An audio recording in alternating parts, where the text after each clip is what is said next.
know, as of recent, I think we've really started to lower our standards on indie games.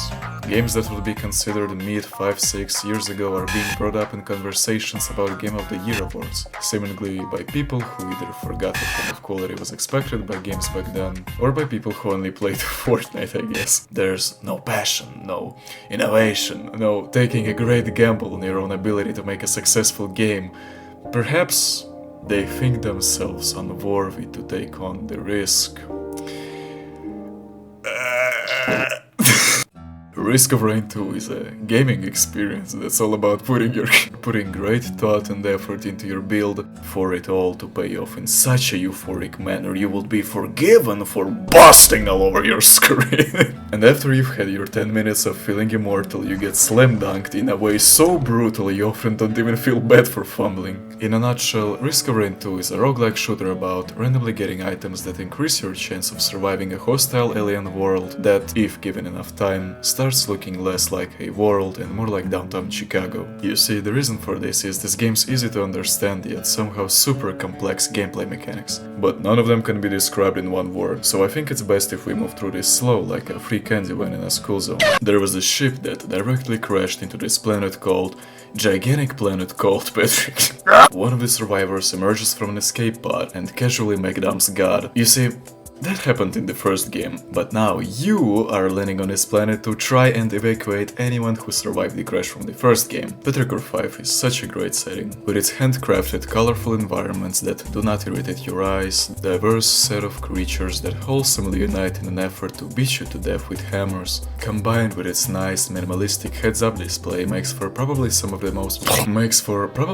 most visually pleasing gameplay you can achieve in a game with such high-octane action. Speaking of visuals, I think it's the right time to talk about this game performance-wise. And this game allows itself to ball all over your GPU without it making too much noise or lowering your FPS to anything lower than 60. I don't have the strongest PC. To say the least, it doesn't meet the minimum requirements for anything Unreal Engine 5 I've seen lately. But in my like 40 hours I've had with this game, I've genuinely not lost a single frame. By the way, I fucking hate when they do that. Nvidia releases like this incomprehensible monster that can simulate an alternate reality in real time, and AAA devs will look at it and go like, yeah, yes, those are our minimal requirements for some shit like Balloons Remastered. Jumping onto one of the levels the first few times really gave me this feeling of exploration I felt back when I first got my hands on a PS1 and PS2. Maybe it's the colors, the well thought out atmospheric environment, or lack of the incomprehensible Unreal Engine 5 foliage that clutters the screen aggressively, just sporadically searching for the different chests and enemies while utilizing this game's dynamic movement mechanics gives off the same vibe as these old games like Banjo-Kazooie. Stick to it. What?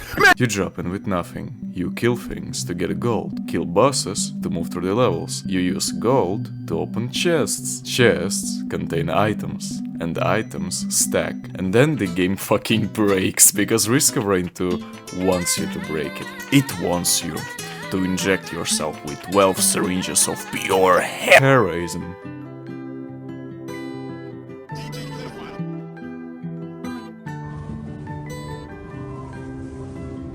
This game allows so much freedom compared to other roguelikes, partly because not only do these items grant you better stats, they also have interesting effects, like items do in League of Legends or Dota. There's things that add bleeding, things that cast chain lightning on enemies, things that summon orbital strikes on your enemies, and things that have a chance to snap your enemy out of existence. Sometimes these items have very satisfying synergy, like for example you can get something that sets things on fire after every kill, then you can get this other item that quadruples all fire damage. Actually, you can get two. Now your fire damage is quadrupled twice, and if it triggers on a big crowd of enemies, it explodes in this cacophony of clicks, screams and hit markers. But what if then, on top of it, you were to throw an actual black hole at them, sucking every bystander in there and smashing them all close together before firing your ultimate on them twice? Hades could never. However, with every passing second of that power fantasy, the game gets harder. Not in a cute enemies scale with you way, no, in a enemies surpass you way. You might forget, you might not notice, but at some point you'll glance at the upper right corner of your screen and suddenly easy turned into hard, hard turns into insane, and now your fire damage doesn't cut it anymore. So you forget about that and go all in on your AoE abilities by searching for this very specific item. And by the time you find it and start the boss fight, The Bluetooth device is ready. and now the difficulty is even higher, and your damage is even less viable, and now your lack of defense is showing, and now you're dead. And that's like 20-30 minutes of your life gone, snapped out of existence. And for some reason, it doesn't feel all that bad. Because the gameplay is so saturated, you can't possibly be mad at yourself for fumbling the bag. It was 30 minutes of dopamine that feels deserved. And you know, life is all about this. Time spent in joy, even quiet, serial, pixelated joy. No. Is time well No. spent. You laugh, Cease you this zone out, activity, you this forget very the weight of things. Some moments just exist to be warm, or weird, or peaceful, and that's enough. Somebody please! So no, you didn't waste 30 minutes, you lived them. Legit though, this scaling mechanic is my favorite part about this entire game, and every time the game reaches a new difficulty, the enemies gain 30% in health and 20% in damage. So when the game says that it's coming, bro, you better believe it does. It also gradually increases the spawn rate of enemies, as well as reinforces the rapidly growing army of freaky creatures with so-called elite variants, which are harder to kill, and are also getting a sort of element attached to them, which can affect a whole bunch of stuff, like fiery ones deal burning damage, which is a lot more dangerous than it sounds, ice ones are slowing you down on hit, which is horrific, and worse than that, they detonate on death, which completely freezes you for I think like 2 seconds, which might not sound like much, but later on when the game starts to resemble Toho, shit is basically a death sentence. The thunder ones don't just get more health, they get a shield that regenerates. There are also more creative ones, like these green nature sort of healers, which heal other monsters, sometimes really fast. And man, there's just no end to them, the game just keeps throwing out these variables at you and you're all here for it. By the way, speaking on the phenomenal Sigma gaming hours, as you'd expect, this game is multiplayer and allows you to take entire 3 friends with you to fight over items and exchange slurs that target your ethnicity. But let's be honest here. Ain't no way you have 3 fucking friends, man, come on. But you know what? I'm just like you for real, and so let's infiltrate one of the lobbies from the server list and see how's the community holding up after all these years. First thing you'll see, and what I find to be most surprising, is that there's not a lot to choose from. The game is insanely popular, with it consistently holding 5,000 people captive, and yet this server list has like 5 or 6 slots.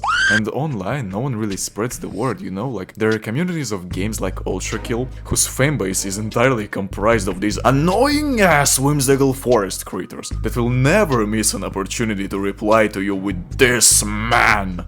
And despite having a larger player base, Risk of Rain doesn't really appear online ever. And what's even worse, when you join some lobby, everyone is so fucking antisocial and locked in on the peak gameplay on their screen that they seem to genuinely forget English.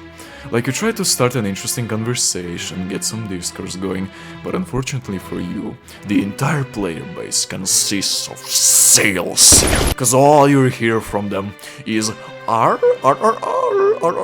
Okay, back to substance abuse. One of the expansions brings this new element called Void, which is not only a mutation for the monsters, it's also a mutation for items and chests.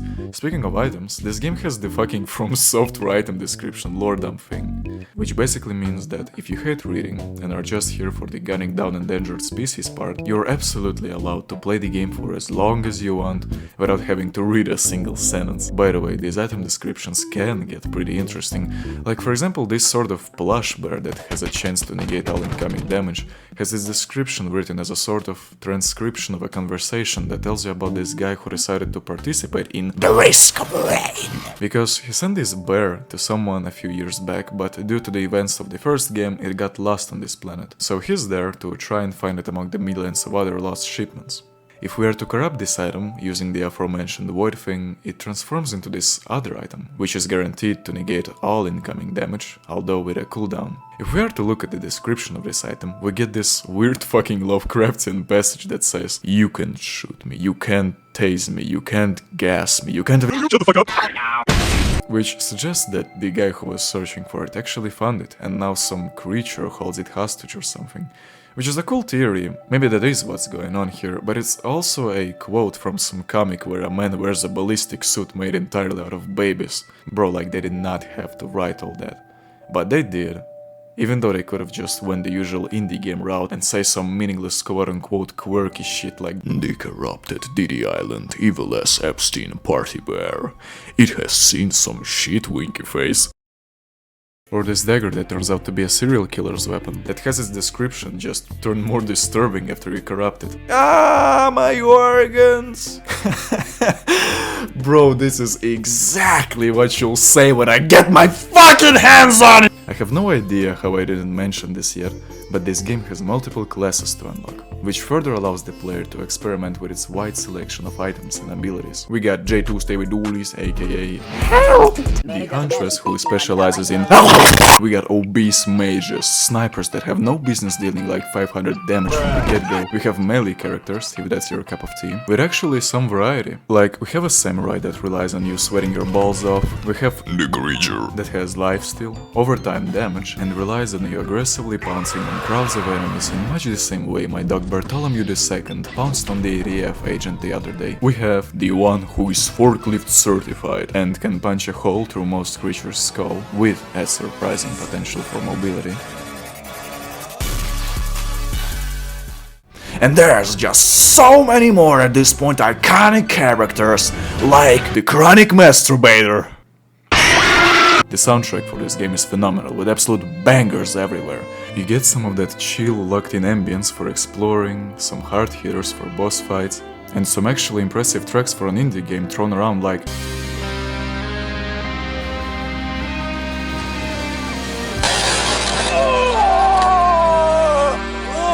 The soundtrack for Discovering 2 was composed by Chris Christodoulou, who was tragically born in Greece. In his free time, Chris likes to consume dead trees. So I guess we do have a lot more in common with him than I thought, guys. Comment I need carbon if you relate, fellas.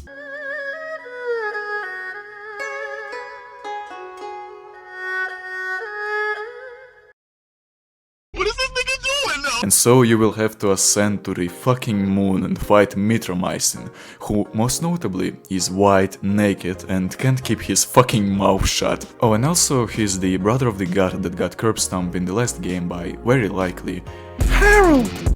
A big chunk of the lore about the monsters you encounter revolves around the two brothers having a hand in their creation, and the only important information you can get from that is that Manus's brother is a stinking nerd, unlike Mathrax, who's very lit and likes skateboarding. If you manage to kill him, you escape the planet and the game ends. However, if you deem yourself unable to beat him, you will be introduced to a really cool mechanic called looping. When you're at the second to last stage in the game, you can change the destination of the teleporter to send you back to the first level with all of your stolen goods still in your inventory. You can view it as a sort of New Game Plus, in which you basically buy yourself extra time to get more items and fight him later. However, the difficulty doesn't revert, it keeps going from where you left off.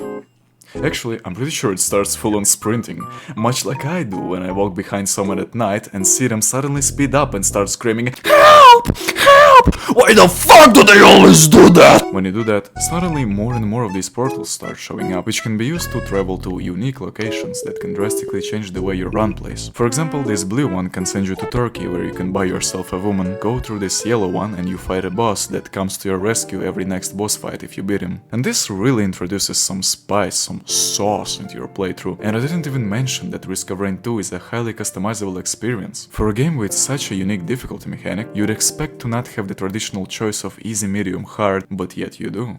If you pick a Rainstorm, you get this balanced, kind of relaxed, almost out-of-body experience, which is not surprising at all, because the description for it says that this is the intended way to play the game. You can also pick Drizzle, if you're playing this shit from a retirement home, or pick Monsoon, if you're a sub 800 milliseconds reaction time having positive Cantle, Tilt, Hunter Eyes, Gaming God, Green Card, Die Hard, Tevin Bart, Fat Lard, Backyard Lifeguard like me. It's what makes every run feel different, bro. Buy this game, I swear.